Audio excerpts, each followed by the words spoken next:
السلام علیکم ناظرین، کیا انبیاء کرام اور اولیاء کرام اور اللہ تعالیٰ کے جو نیک بندے ہیں وہ اپنی وفات کے بعد کیا لوگوں کی مدد کر سکتے ہیں یا نہیں؟ اس تعلق سے دیکھیے یہ کتاب ہے لمعات التنقیح، یہ مشکاۃ شریف کی شرح ہے اور یہ کتاب ہے لمعات التنقیح علامہ محدث عبدالحق دہلوی صاحب کی۔ دیکھیے اس کتاب کے صفحہ نمبر 215 پہ لکھا ہے قال حجت الاسلام محمد الغزالی کل من یستمد به فی حیاتہ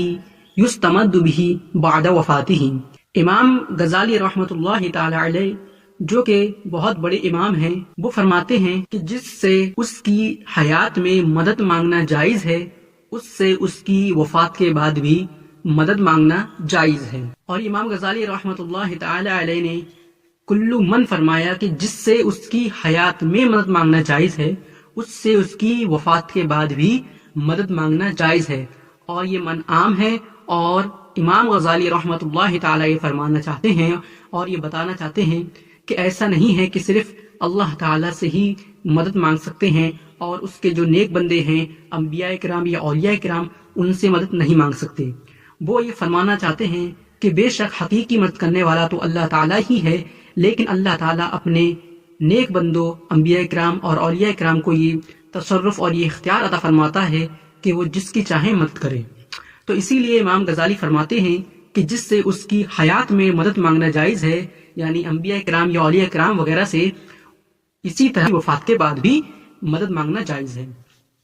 وقال احد من المشائخ العظام، مشائخ اعظام میں سے کسی نے فرمایا رأیت اربعۃ من المشائخ، میں نے 4 مشائخ کو دیکھا، یتصرفون فی قبورہم کتصرفہم فی حیاتہم او اکثر، میں نے 4 مشائخ کو دیکھا کہ وہ اپنے قبر میں ایسا تصرف و اختیار رکھتے ہیں جیسا اپنی زندگی میں رکھا کرتے تھے، بلکہ اس سے زیادہ رکھتے ہیں۔ اور وہ کون ہیں؟ کہ وہ ہیں شیخ معروف کرخی اور شیخ عبد القادر الجیلی، اور ان دونوں کے علاوہ 2 اور بزرگ ہیں۔ ان چاروں کے بارے میں فرمایا گیا ہے کہ یہ 4 حضرات اپنی قبر میں اسی قدر تصرف اختیار رکھتے ہیں جس طرح اپنے حیات میں رکھتے تھے، بلکہ اس سے زیادہ۔ اور دیکھیے لکھا ہے قال سیدی احمد بن زروق، جو کہ کتاب الحکم شارح ہیں اور بڑے بڑے فقہاء کرام اور علماء صوفیہ میں سے ہیں، وہ فرماتے ہیں کہ میں نے اپنے شیخ ابو العباس الحضرمی سے ایک دن پوچھا حل امداد الحی اقوا ام امداد المیت، زندہ کا مدد فرمانا یہ زیادہ قوی ہے یا وفات پائے ہوئے کی مدد فرمانا یہ زیادہ قوی ہے؟ آپ سوال کو غور سے دیکھیے، سوال یہ نہیں کیا جا رہا ہے کہ جو وفات پا گیا وہ مدد کر سکتا ہے یا نہیں، بلکہ ان کا عقیدہ یہی ہے کہ جو وفات پا گیا بے شک وہ مدد کر سکتا ہے، لیکن پوچھ یہ رہے ہیں کہ جو زندہ ہے وہ مدد کرے اور جو وفات پا گیا وہ مدد کرے، تو ان دونوں میں کس کا مدد فرمانا یہ زیادہ قوی ہے؟ تو دیکھیے وہ خود فرماتے ہیں قلتو، میں نے کہا، یعنی انہوں نے پوچھا پھر دوبارہ خود ہی عرض کیا انہم یقولون، لوگ تو یہ کہتے ہیں امداد الحی اقوا، کہ زندہ اگر مدد کرے تو اس کی مدد کرنا زیادہ قوی ہے، وانا اقول، اور میں یہ کہتا ہوں امداد المیت اقوا، وفات پائے ہوئے شخص کی مدد فرمانا یہ زیادہ قوی ہے اور زیادہ اثر رکھتی ہے۔ فقال نعم،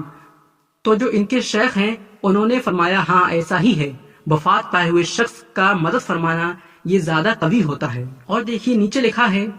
فلو اعطى لاحد بوسائط احد من اولیائه ومكانته عنده شيئا كما كان في حالة الحياة لم يبعد وليس الفعل والتصرف في الحالتين الا لله تعالى وتقدس، اگر اللہ تبارک و تعالی کسی ولی کے وفات کے بعد اس کے وسیلے سے اور جو اس کو اللہ تعالیٰ کی بارگاہ میں مقام و مرتبہ حاصل ہے، اللہ تعالیٰ اس مقام و مرتبہ کی وجہ سے کسی کو اس ولی کی وفات کے بعد کچھ عطا فرما دے جیسا کہ اس کی حیات میں عطا فرماتا تھا، تو یہ کوئی بعید نہیں ہے، کوئی محال بات نہیں ہے۔ وَلَيْسَ الْفِعْلُ وَالتَّصَرُّفُ فِي الْحَالَتَيْنِ إِلَّا لِلَّهِ تَعَالَى وَتَقَدَّسَ،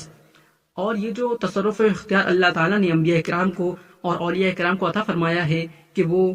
اپنے مانگنے والوں کو چیزیں عطا فرما دیتے ہیں، نعمتیں عطا فرماتے ہیں، تو یہ حیات میں اور ان کی وفات میں، یہ دونوں حالتوں میں اللہ تعالیٰ کے عطا کرنے سے ہی ہے۔ اور نیچے لکھا ہے دیکھیے قال شیخ ابن تیمیہ نے کیا کہا، لکھا ہے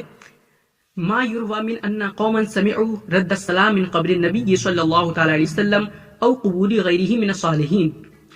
کہ روایتیں ہیں کہ بہت سارے لوگوں نے یہ سنا ہے کہ نبی پاک صلی اللہ تعالی علیہ وسلم نے اپنی قبر انور سے لوگوں کو سلام کا جواب دیا، اور اسی طرح نبی پاک صلی اللہ تعالی علیہ وسلم کے علاوہ اللہ تعالیٰ کے جو دوسرے نیک بندے ہیں انہوں نے بھی اپنی قبروں سے لوگوں کو سلام کا جواب دیا۔ ایسا بہت سارے لوگوں نے خود سنا ہے۔ وَأَنَّ سَعِيدَ بْنَ الْمُسَيِّبِ كَانَ يَسْمَعُ الْأَذَانَ مِنَ الْقَبْرِ لَيَالِي الْحَرِّ وَنَحْوَ ذَلِكَ۔ جو سعید بن مسیب ہیں، جو کہ تابعین میں سے ہیں، وہ نبی پاک صلی اللہ تعالی علیہ وسلم کی قبر انور سے اذان کو سنا کرتے تھے۔ اب تک میں نے جو باتیں بیان کی ان سے یہ باتیں ثابت ہوتی ہیں، پہلی کہ جس سے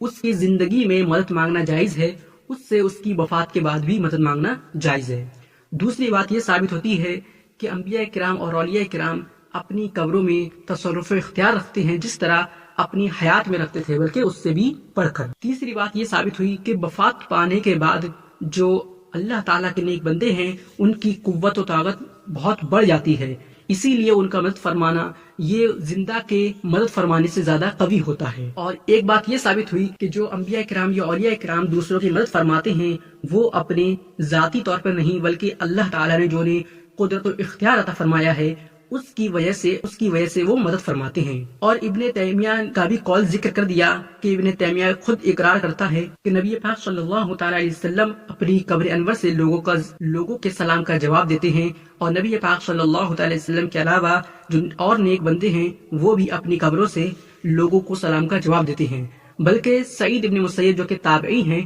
وہ نبی پاک صلی اللہ تعالی علیہ وسلم کی قبر انور سے اذان سنا کرتے تھے۔ میرا ارادہ تو یہ تھا کہ میں چند حدیثیں پیش کرتا، لیکن وہابیہ کی جو پرانی عادت ہے کہ اگر صحیح حدیث بھی پیش کر دو اور ان کے مجاز کے مخالف ہو تو وہ اس کو فوراً ضعیف اور موضوع قرار دے دیتے ہیں۔ اس لیے میں نے سوچا علامہ عبدالحق محدث دہلوی صاحب کی کتاب سے کچھ باتیں عرض کر دوں اور ساتھ میں ابن تیمیہ کا یہ قول بھی ذکر کر دوں۔